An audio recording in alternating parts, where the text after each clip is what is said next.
this is Sabina at Cross Keys Crafts.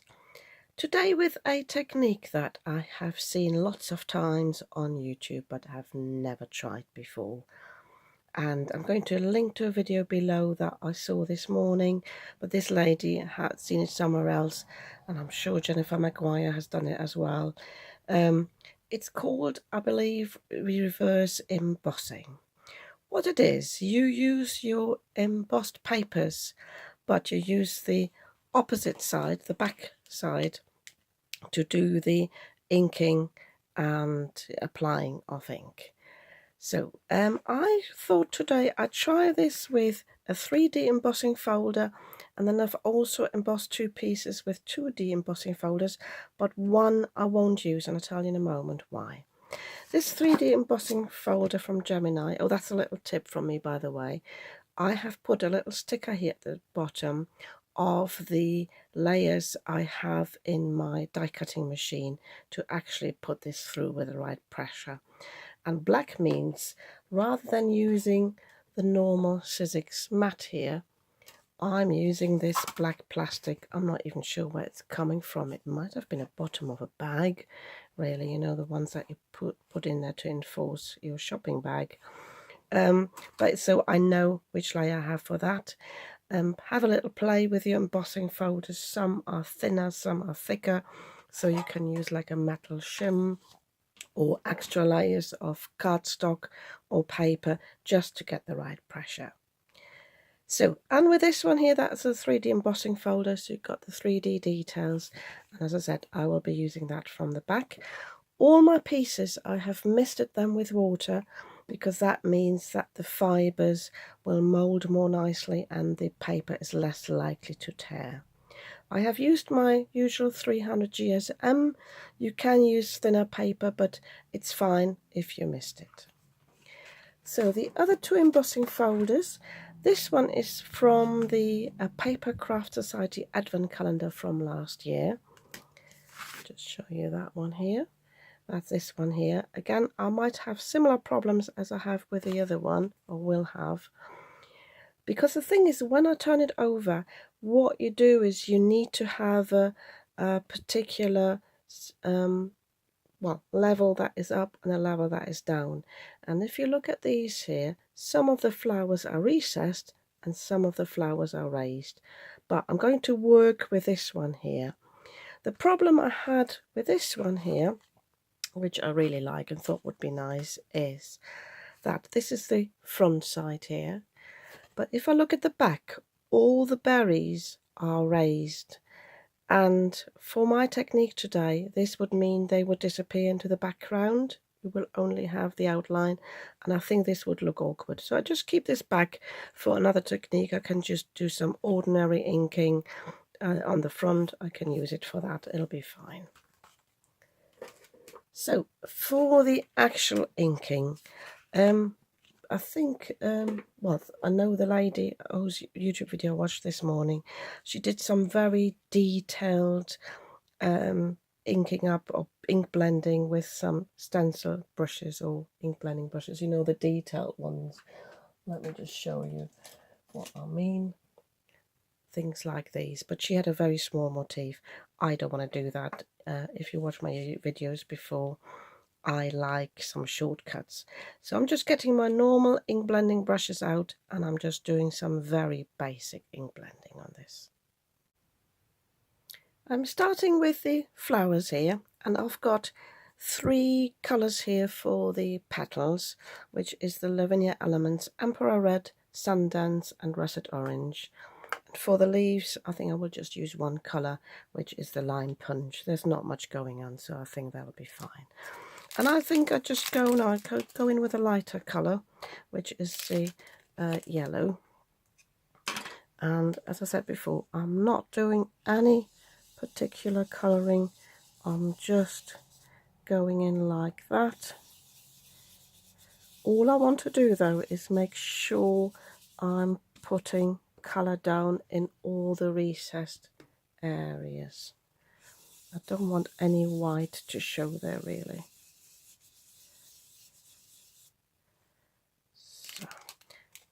So And you will see in a moment, you don't need to bother about whether you go over the edge, because that's the nice thing about this technique. Oh, I mustn't forget the bud there.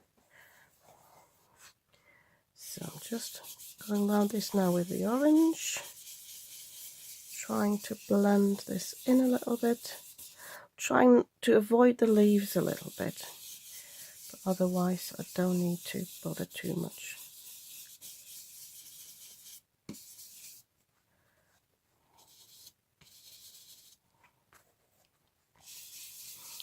As I said before, you could use a stencil brush like that,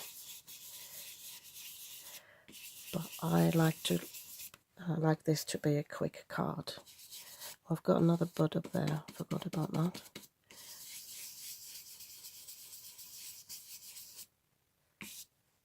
So I think now I'm just coming in with a red on the outside.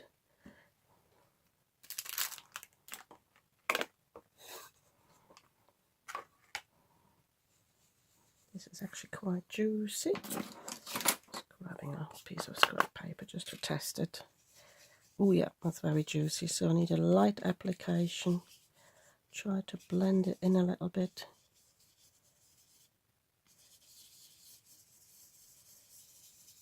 But you could go in with a heavy hand if you wanted to. I just want this to blend nicely, not to leave any marks like I have here. This one's very dark, but it doesn't matter. I suggest you do not use oxides, because I think the oxides would resist the ink that we put on the background. So is that just the lime punch here now for the leaves?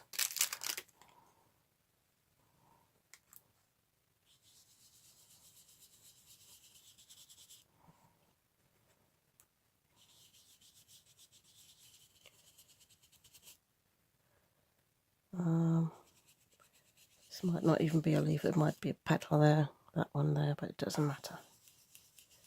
I don't know if this embossing folder is still available. I bought this quite a few years ago, but there are loads of this kind of embossing folder on the market. Mustn't forget the stems there. So, as you could see, that was really easy, and it looks like a big mess. And if this technique works, as I said, I've never tried it before, then this should look really amazing in a moment. So what I'm doing now is, I tell you what, I will ink up this one off camera with the blue colours here. I've got this is a Spectrum Noir Harmony Frosty and Bright Polar Blue. I don't think this is still available anymore. It's one of the first ink pads I had. I've got the Blue Atoll from Lavinia. I would not suggest dark colours, because you want the contrast with the background colour, which in this case will be black, and I think I will be using black here as well. And I will also use the lime punch here for the leaves on this one. So I quickly do this off camera, and then I will get my brayer ready and my black, or maybe even my dark blue ink. Just pop it in again to make this clear. So you use the back side of your embossing folder where you've got the recessed areas, and they are the ones you fill, not the front. Oops. I have inked up my second panel, but I changed from the Blue Atoll to the Blue Lagoon because the Blue Atoll was actually too close to the other colour. I wanted to have a little bit of variation.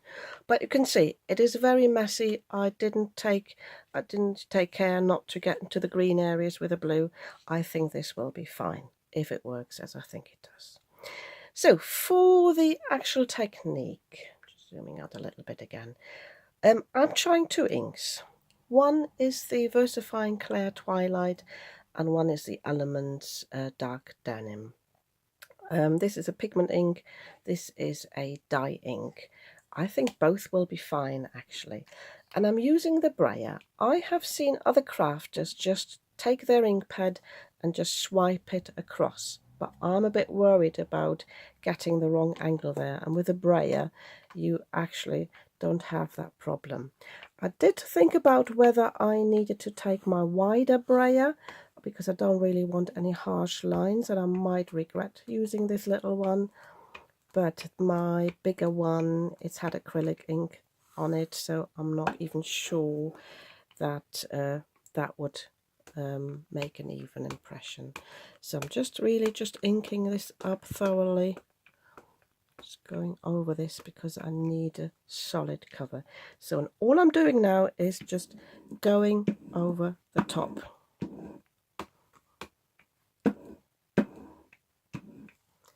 Just moving this a little bit closer.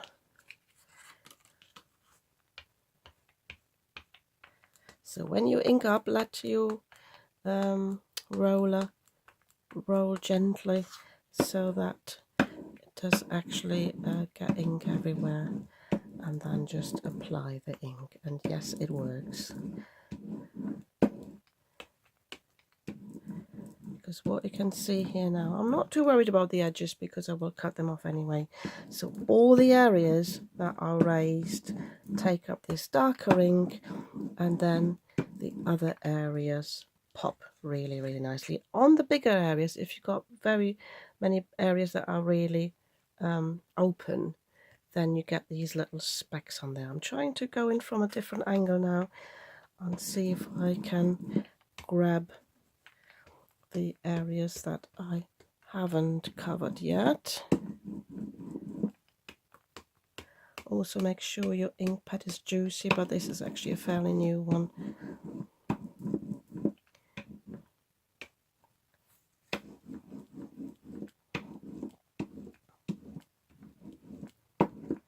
So I'm just checking there.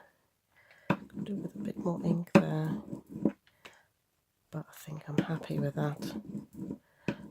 I don't mind it being a bit speckled. As I said, the areas on the edges, they will be cut off. But can you see how much the colours pop? I think this is really cool. And I'm leaving this to dry now, and then I will create a card with this. So for this one now, I will just try the VersaFine Claire. And I'm not quite sure, because it's a 3D embossing folder, how well, you know, what areas will be picked up here. So it is trial and error here for me. So again, make sure I'm picking up enough ink. This actually seems to be a bit more juicy. So I'm just starting at the bottom here. Yeah, liking that. But interestingly, I forgot about that. Obviously, these the pattern is recessed as well, so some of them have got ink on them and some of them haven't.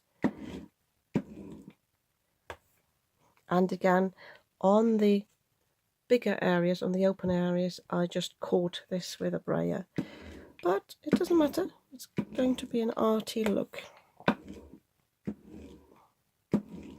And I can see a little bit where where my brayer basically is, so I need to be a bit more mindful just to apply some more ink there. So it does definitely catch a little bit. Yeah, I'm not so happy about this there. Can you see that? I'm going in again from the other side. So be mindful, if you've got lots of open areas, then you will have some ink in those as well.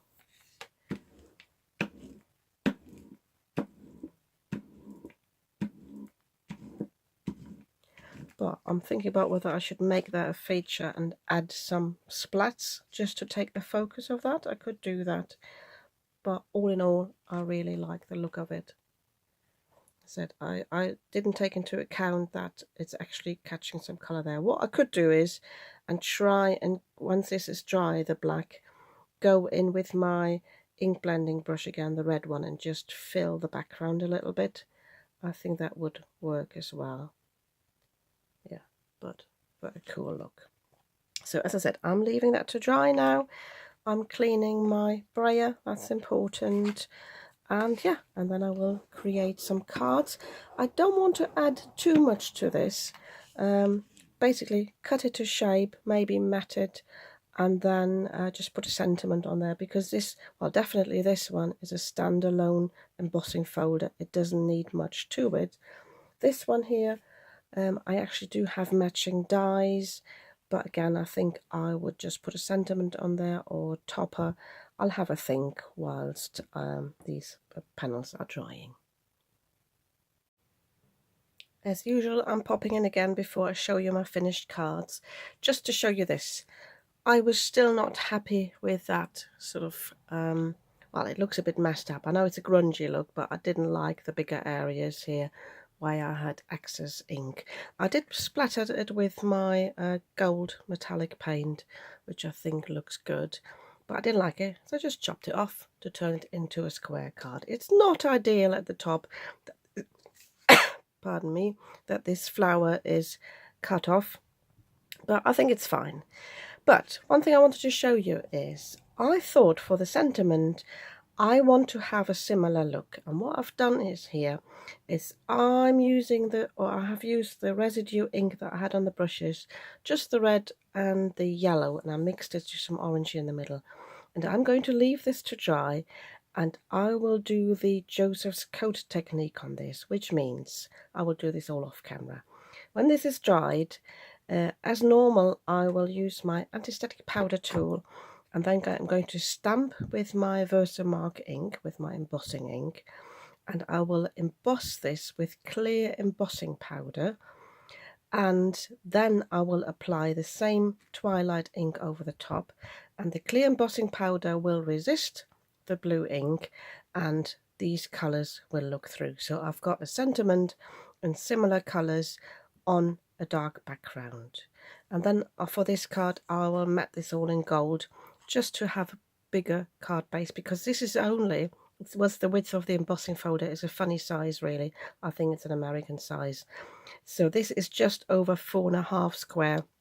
So I cut my matting layer to 5 1/4 to actually go on a 5 7/8 square card.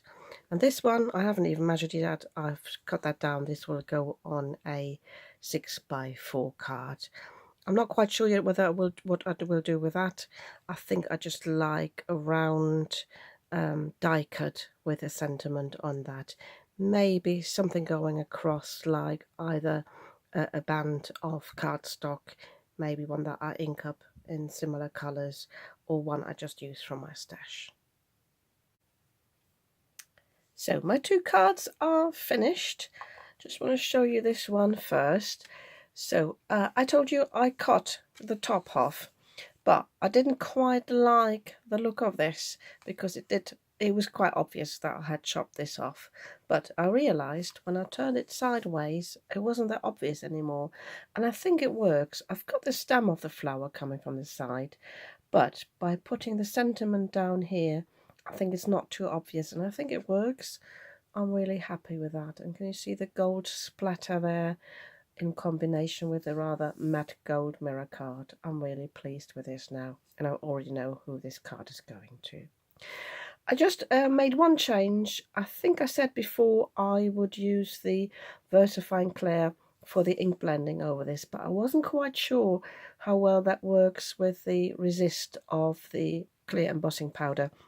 So I used the dark denim. I think it's also because I couldn't quite remember what ink I used for the background there. But yeah, that worked nicely. I just did the ink resist and then die cut the over from there that I stuck on a few foam pads there.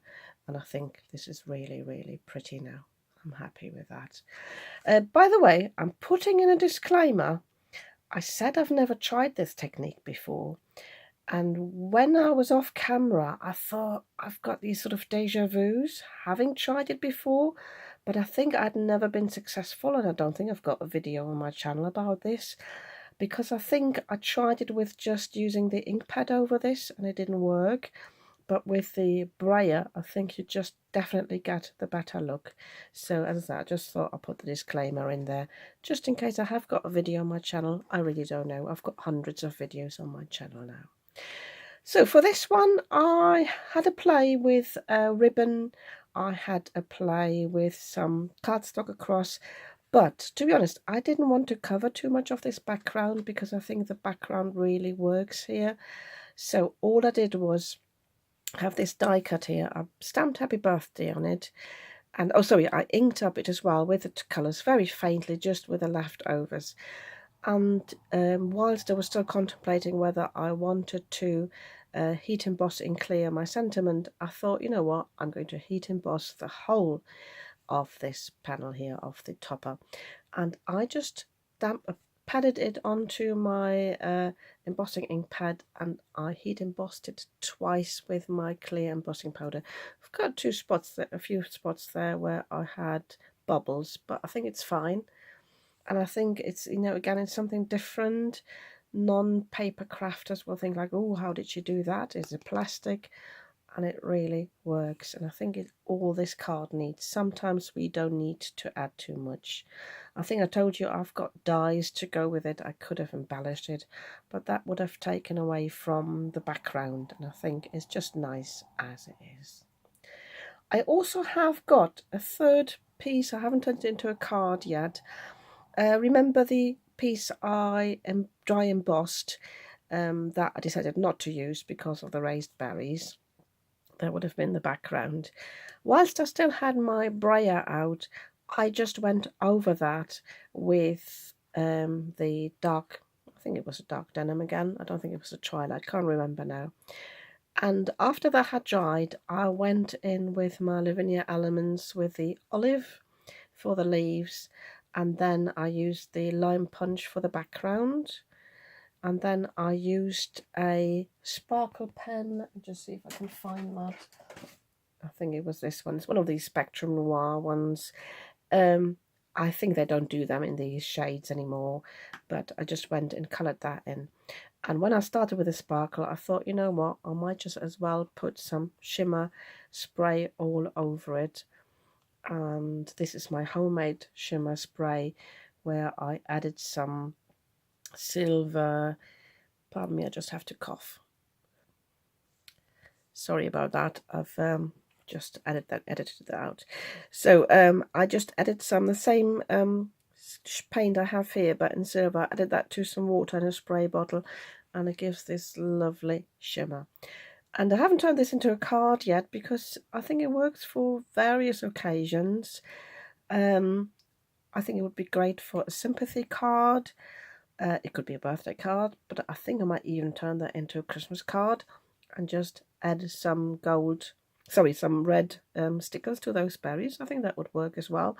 I'll have a look what I need, but I thought it might be useful in my stash. I will definitely turn it into a card soon because I don't believe in having too many unfinished projects in my stash. I've got plenty of those already. Yeah, but that's just something, another idea I just wanted to throw in.